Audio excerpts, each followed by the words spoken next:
Frank Miller stood in the bedroom he'd built with his own hands, turning the small velvet jewelry box over in his calloused palms. 20 years. That's how long these hands had been working to give Sarah everything she deserved. 20 years of hauling lumber, pouring concrete, framing houses for other families while perfecting the one he'd built for his own. The morning light caught the scars on his knuckles, a roadmap of labor. That told the story of their marriage better than any photo album could. He remembered how Sarah used to trace these rough patches with her soft fingertips during their early years, calling them her worry stones, saying they reminded her how hard he worked for their future. Frank set the jewelry box on the dresser and walked to the window, looking out at the backyard he'd landscaped himself. Every fence post, every planted shrub, every stone in the pathway, all placed with Sarah in mind. The rose garden bloomed with varieties she'd pointed out in magazines. He'd learned their Latin names just to surprise her. The house was his masterpiece. Not grand, but purposeful. The kitchen cabinets were solid oak because Sarah had mentioned once how her grandmother's oak furniture lasted generations. The bathroom tiles were the exact seafoam green she'd admired in a hotel on their 5th anniversary. He'd searched 6 suppliers for that color. They'd met at Murphy's Diner on Route 9. She was waitressing to save for community college. He was working his first construction job, stopping in every morning for coffee and eggs. It took him 3 months to ask her out. When he finally did, stammering through an invitation to a movie, she'd smiled and said she'd been wondering what took him so long. "I know I'm not like those college boys," he'd told her on their 3rd date. "I don't have fancy words or a degree. But I promise you this. I'll work every day to give you a good home. You'll never worry about the next meal or the roof over your head." Sarah had taken his rough hands in her soft ones. "Frank Miller, you're worth 10 of those college boys," she'd replied with genuine warmth. He'd kept that promise. Through economic downturns that killed construction work for months. Through the back injury that had him eating painkillers like candy just to keep swinging a hammer. Through 16-hour days in blazing heat and bitter cold. Every Friday, his paycheck went into their joint account, minus just enough for gas and lunch money. The sacrifices had been small, but accumulated. The new circular saw he'd passed on to buy her the complete works of Jane Austen. The work boots held together with duct tape so she could get her hair done for her sister's wedding. The woodworking workshop he'd dreamed of, perpetually postponed so she could redecorate. Frank checked his watch. 4:30 p.m. Time to pick up flowers and get ready for their anniversary dinner. 20 years deserved something special. He'd made reservations at Chez Laurent, the French place downtown Sarah had been mentioning. Tony, his foreman, had nearly choked when Frank mentioned the prices. $300 for dinner? You building them a new kitchen? Tony had asked, but it was worth it. Sarah was worth it. As he pulled on his jacket, the one Sarah had helped him pick out last Christmas, Frank reflected on recent months. She'd been distant. Shorter conversations at dinner. Less interest in his workday stories. More time on her phone angled away. She'd stopped coming to bed with him, claiming she wasn't tired, staying up scrolling through something that made her occasionally laugh or sigh. But marriages had rhythms. 20 years was a long time. Tonight would remind them both why they'd chosen each other.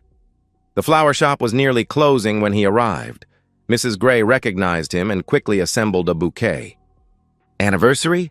she asked, adding an extra white rose. 20 years, Frank confirmed with pride. "Beautiful," Mrs. Gray said. "Not many marriages last that long anymore." The drive home was peaceful. Frank imagined Sarah's face when she saw the flowers, the restaurant reservation, the sapphire pendant he'd been making payments on for 6 months. He walked through the front door with confidence earned over 2 decades. "Sarah, honey, I'm home. Happy anniversary!" he called out with genuine warmth. The house was quiet. Then footsteps from the kitchen. Sarah appeared in the doorway, and Frank's smile faded.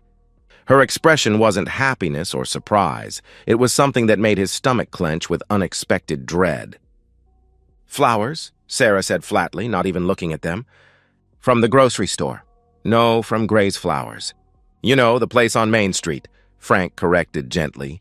Sarah made a dismissive sound and turned toward the kitchen. Frank followed, still holding the flowers. The sapphire pendant burned in his jacket pocket. "I made reservations," he said to her, retreating back. "Chez Laurent, 7:30. She spun around, her face twisted with disgust. "Chez Laurent? Jesus Christ, Frank. You made reservations at Chez Laurent looking like that?" Frank looked down at himself. He wore his newest jeans, a pressed shirt, the jacket Sarah had picked out. "I can change," he offered. "Into what? Your other pair of Walmart khakis? Your funeral suit that's 10 years out of style?" She shot back with a bitter laugh. "Do you know how embarrassing it is when everyone can tell you're a construction worker? Even dressed up, you look like you're playing pretend." The flowers lowered to Frank's side. "Sarah, what's going on?" he asked quietly. "It's about everything. 20 goddamn years of the same thing. You coming home covered in dirt.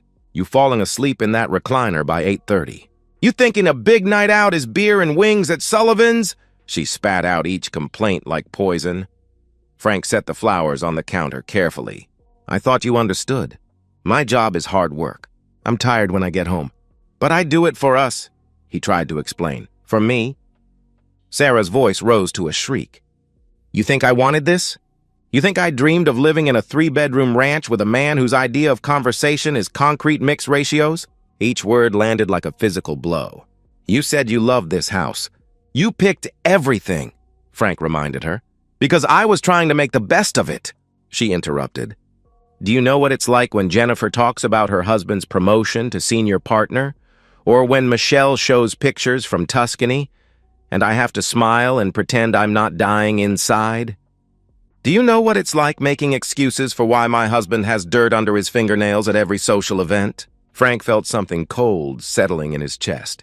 "I've never hidden what I am," he said steadily. "I was 22.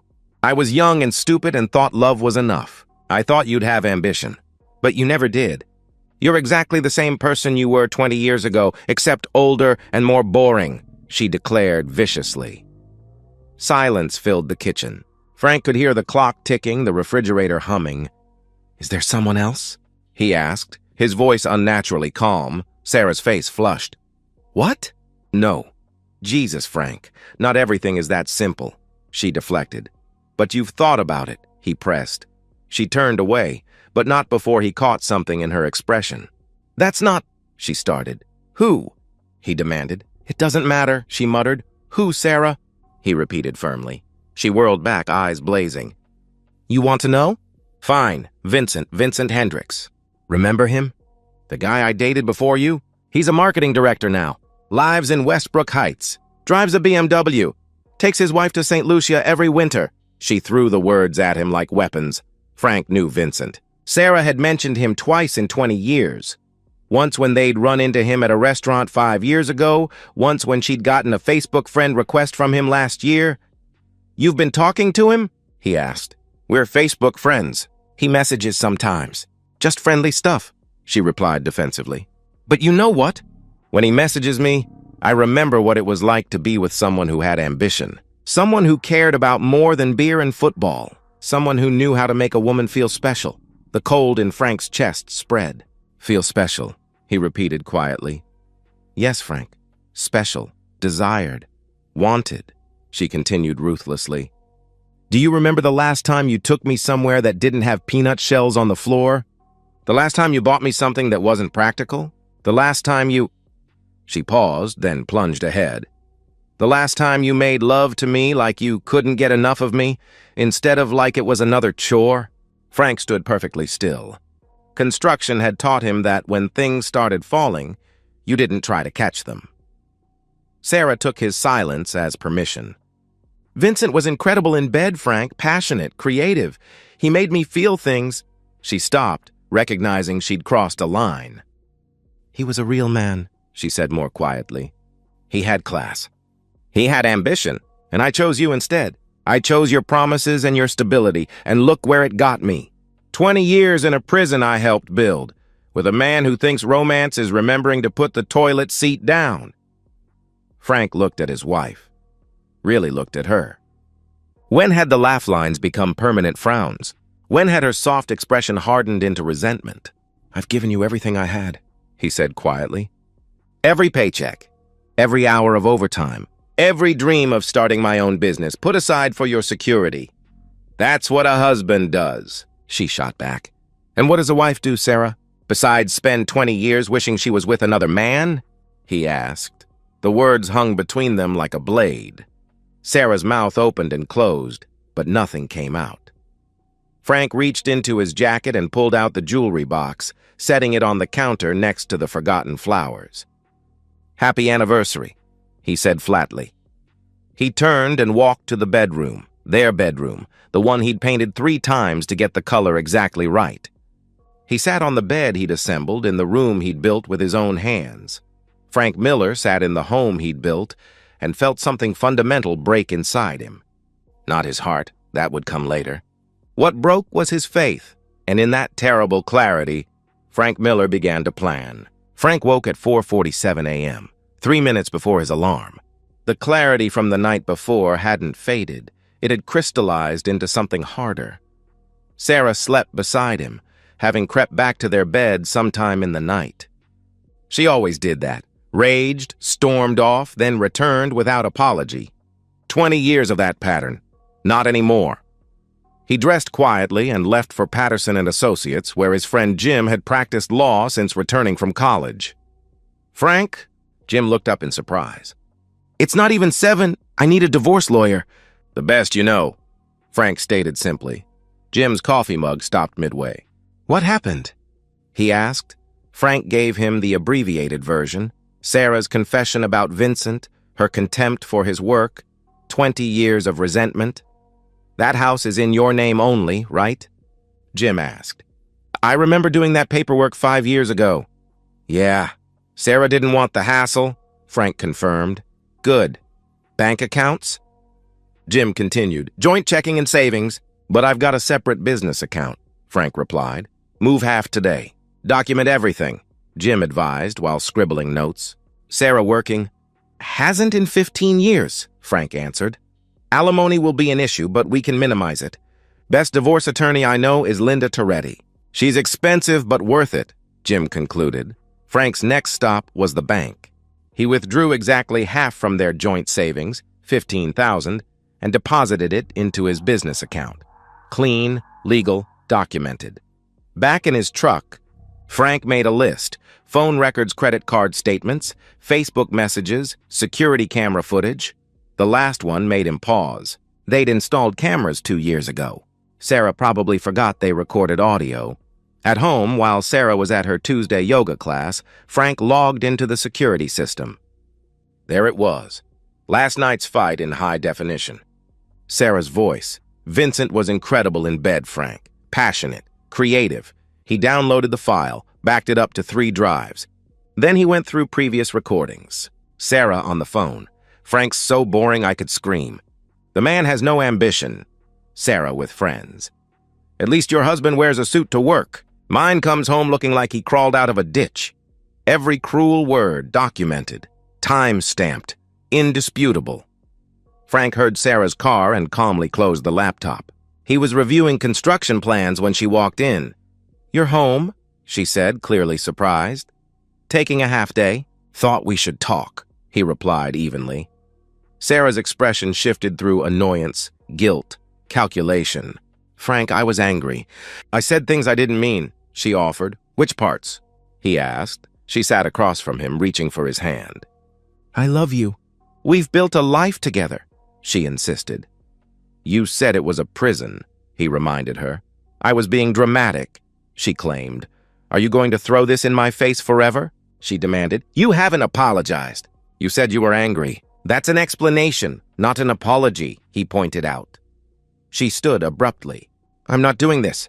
When you're ready to move forward, let me know," she declared. After she left, Frank logged into Facebook using her predictable password, her birthday and maiden name.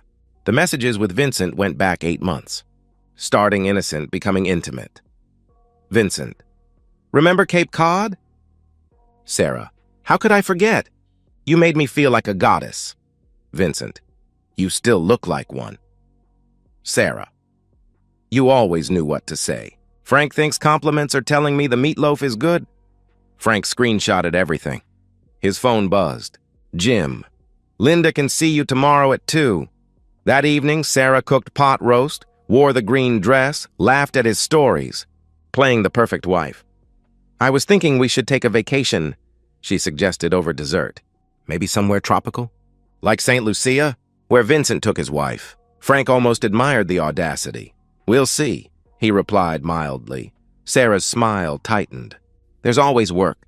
Frank, she complained. That's how bills get paid, he responded. I just thought, she began. You thought I should work overtime to pay for a vacation so you can pretend you're with Vincent, he interrupted. Sarah went pale. You went through my Facebook? She gasped. I saw the messages. All of them, he confirmed. Those messages aren't what you think, she protested. Friends don't reminisce. About Cape Cod. Friends don't call at midnight when spouses are asleep, he countered. How? Did you? She started. Phone bills show times and numbers. 8 months of daily texts and calls, he explained. Sarah stood up. You've been spying on me? She accused. Documenting your affair, he corrected. It's not an affair. We haven't even seen each other, she insisted. Emotional affairs are still affairs. Ask Linda Toretti, he stated. Sarah knew that name. Everyone knew Linda Toretti from the Jacobson divorce. Frank, what are you doing? She asked, her voice smaller now.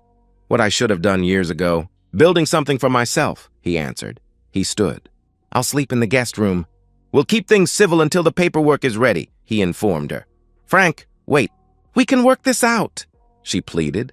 With what money? From my embarrassing job? He asked. She flinched at her own words thrown back. 20 years, Sarah. 20 years I believed you loved me for who I was. But you've been settling. Well, I'm done being someone's consolation prize, he concluded. Frank went to the guest room and felt something he hadn't experienced in years. Possibility. Saturday morning arrived gray and drizzling. Sarah was in the kitchen, maintaining pretense, cooking meals, doing laundry, even attempting intimacy Thursday night. Frank had simply turned away. She looked up hopefully when he entered. I made pancakes, she offered. We need to talk, Frank said, pouring coffee and sitting down. The divorce papers have been filed. The words hung in the air. Sarah sank into a chair. When? She whispered. Wednesday. You'll be served today, he informed her. Frank, this is crazy. We had one fight, she protested. We had 20 years of you pretending, he corrected. He pulled out a manila envelope. This is your copy. Linda Toretti is my attorney. Sarah's hands shook as she opened it. Irreconcilable differences. Emotional infidelity. Financial exploitation? She read aloud. Are you insane? 20 years of not working while I paid everything, he explained. But the house, she started, is in my name. Has been for 5 years, he stated. It's our home. She cried out, no, it's my home. Built with my money, my labor. You just decorated it, he clarified. Sarah's face flushed. I have rights, she insisted. To community property? Yes. You'll get your half. Minus what you've spent on yourself, he continued. Frank pulled out credit card statements. $43,000 over 5 years. Clothes, jewelry, spa treatments. Sarah stood, the chair falling. You bastard! You planned this, she accused. I documented it, he corrected calmly. The doorbell rang. That'll be the process server, Frank said quietly. Sarah's face crumbled. Please don't do this. I'll delete Facebook. I'll never talk to Vincent again, she begged. It's not about Vincent. You don't love me. You haven't for years, he stated simply. That's not true, she protested. Then why did you settle? He asked. The doorbell rang again. Sarah walked to the door like she was walking to execution. She returned with the official envelope, pale with shock.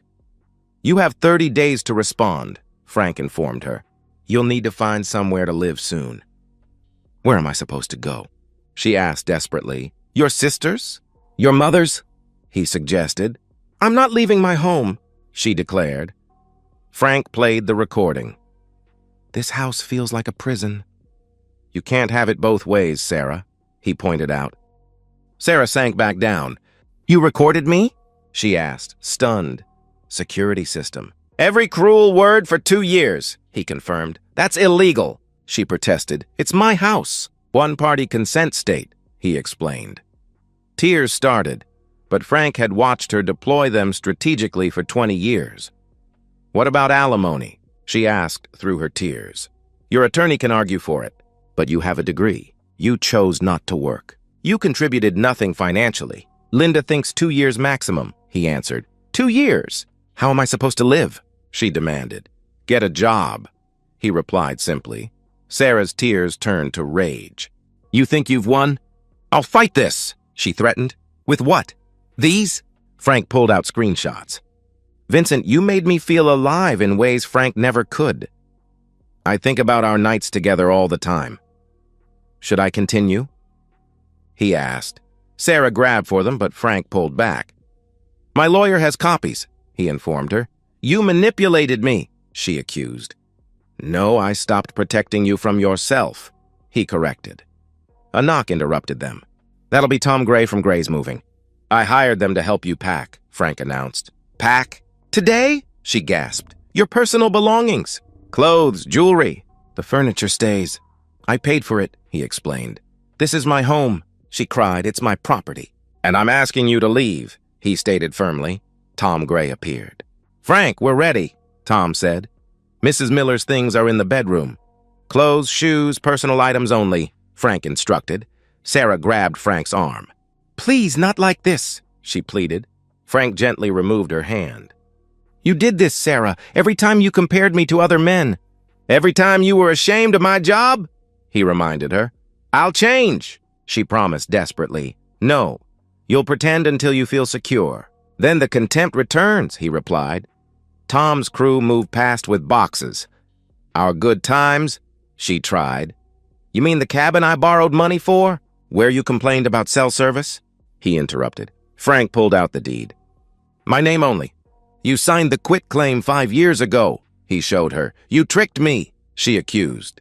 "You didn't want to be bothered with details," he reminded her. Sarah's phone rang. "That's probably Janet wondering when to expect you," he said. By noon, it was done.